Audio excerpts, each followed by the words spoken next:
Blood Bowlers of T-GOW and beyond. Welcome back. Hope you've all had a wonderful time. I'm going to move myself back over to this here league table for you guys to see.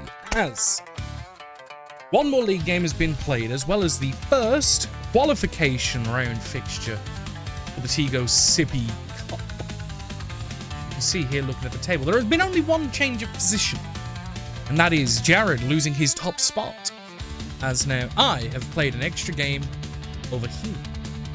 No, I played the same. No, I played one less still. Still one game behind, actually. Not bad. With 4 wins versus 3 wins, 1 draw, 1 loss. Interesting, interesting, interesting. But the game that was played was against myself and Lee, which we'll get to in a moment. I'll let you soak in the league table.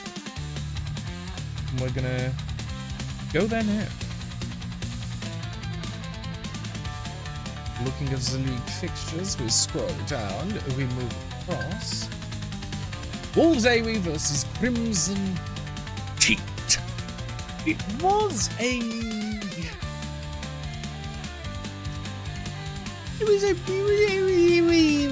bloodbath. It was bad, and it ended in 5-0 touchdowns.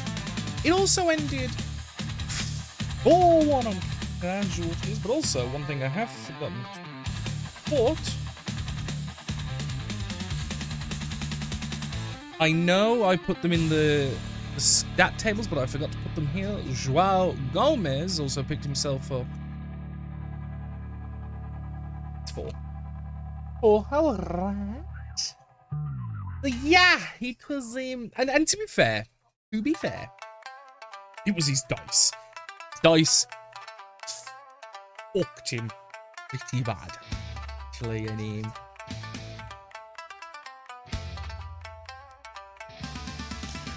yeah, not much we can say about it.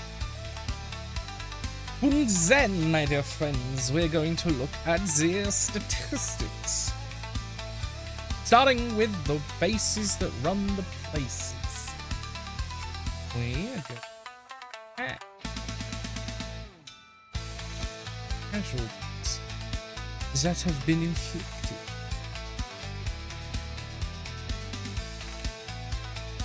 It's alright. Stuart's been helping me with stuff, and he's been changing my cell sizes.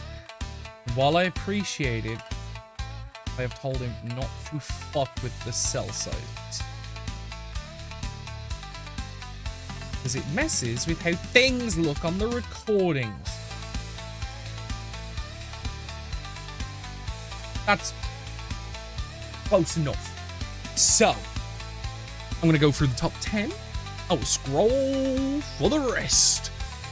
Starting in first place, Bosgrog Headbreaker of the Phase Fists with 7, but also enjoying first place. In second place on alphabetical order is Flank Jr. of the Mad Cows with 7. In third is Buzzgrog Stuntiflayer of the Phase Fists with 4, Danny Butman of the Neighborhood Watch Alliance with 4, Jay the Raider of the Dull Lucky Raiders with 4, Nelson Samadio of the Wolves AW with 3, Marshall Munetzi of the Wolves AW with 3. In 8th, we have Steve Irwin of the Dunno D Dinos with 3. We had 9th is Hugh Mann of the Patchwork for a Paycheck, and in 10th is Kevin DeRaider of the Delucky Raiders with 2. Again, apologies for that. I had to fix all the tiles because they'd been changed. So, don't mind that. I'm going to scroll for the rest. As we can see, we have 40. Count of 40 casualty dealers this here season so far. This stat table also will not include casualties, touchdowns, and completions that are featured in cup games. These are strictly only the league fixtures. Looking now at the top passes, those tiles haven't been fucked with, so we're okay there. We only have 13, so I may as well read all 13. In first place is Joao Gomez of Wolves AW with 10, Dion of the Crimson Heat with 4, Nicholas Angel of the Neighborhood Watch Alliance, Treeman with 4, Zergnob Snapper of the Face Swiss with 3. Big Greg of the Greg's Gremlins also with Treeman with 2. Dexterus of the Patrick for a Paycheck with 2. Ozzy of the Dunno D Dinos, as well as Camouflage of the Dunno D Dinos with 1 each. Danny Bottoman of the Neighborhood Watch Alliance with 1.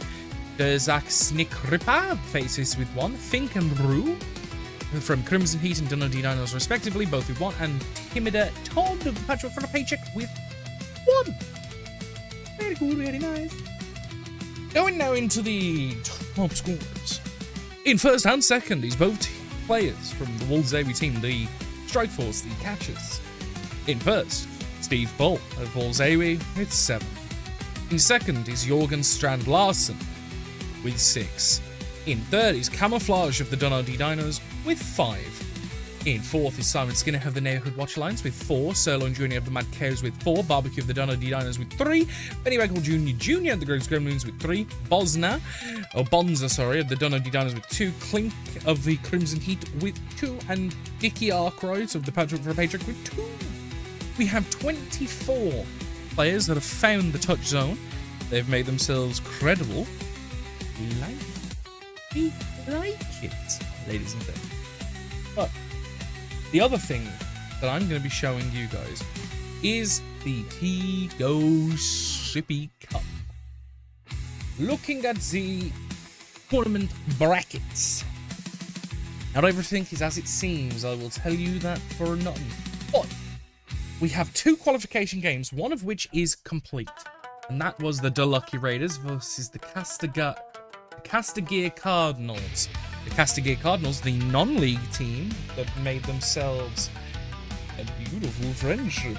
Coming into this, having qualified from the unknown grounds of the back alley brawls and dungeon bowls and other miscreant regions. Fighting off against the mighty T-GOW League representative, but ultimately fell. Yes. The Mad Cows versus Patchwork for a Paycheck is the other qualification round to be made, as the Delucky Raiders, the Mad Cows, and the Patchwork for a Paycheck, which is Tom, Stu, and Sam respectively, are the 3 players that weren't people joining out of the league structure, which is Gavin in the Castigear Cardinals, that had the lowest ELO ranking. And any and all cup fixtures going forward, any people that get buys will be automatically given to those with the higher ELO. So, as it stands, as you guys can see, we have 8 brackets that need to be filled.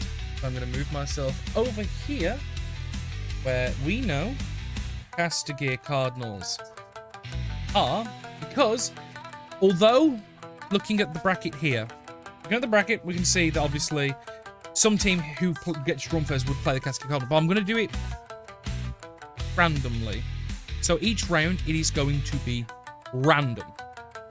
So I have the teams in 2 rows of 4, and the numbers for those are as follows. Greg's Gremlin, 1. Neighborhood Watch Alliance, 2. Phase Fist, 3. Crimson Heat, 4. Dunno Dinos, 5. Wolves-Avery, 6. The Mad Cows or Patchwork for a Paycheck is 7, and the Castigear Cardinals are 8.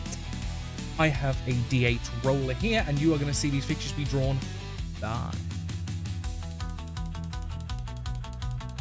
Number 4, the Crimson Heat is going to be playing. Number 5, the Dunno Dinos. We have a Crocs off, baby. Now, I don't wish to roll the same again. The Castigear Cardinals, number 8. Getting themselves a re-roll because number 4 has been drawn. Number 4 has been redrawn. Number 2, the Neighborhood Watch Alliance. Very good. I'm going to switch now to a D4 just to make this easier on me, because otherwise I'll be re-rolling a lot. So the numbers now are as follows. 1, Greg's Gremlins. 2, Phase Fist. 3, Wolves-Avery. 4 is Mad Cows or Patchwork for a Paycheck. The first team is the Greg's Gremlins. They are fighting the Mad Cows or Patchwork for a Paycheck. Now we'll go to a D. Well, we know now, but I'm just going to roll it for just for the sake of consistency. Yep, the Phase Fists play Wolves-Avery. Very good, very nice. Now I have realised a big boy boo-boo that I have made. I forgot to input round 6's fixtures. I will show you. They're blank. Woohoo. I will be putting it in the group chat of who is to play whom. Don't worry, I will accompany it with the link to go and watch. Thank you, everybody. Good luck. Just so you know, the round 6 fixtures are to be played on the 5th of August. The second round of the Cup is to be played on the 19th of August. Obviously, at some point in between, some way, somehow, I don't fucking know. Stu and Sam, you guys have got to get your catch-up game done explicitly before the 19th, so Lewis knows who he's playing and can then play. So there is a bit of a deadline. The 19th, okay? Yeah. Ta-da, guys.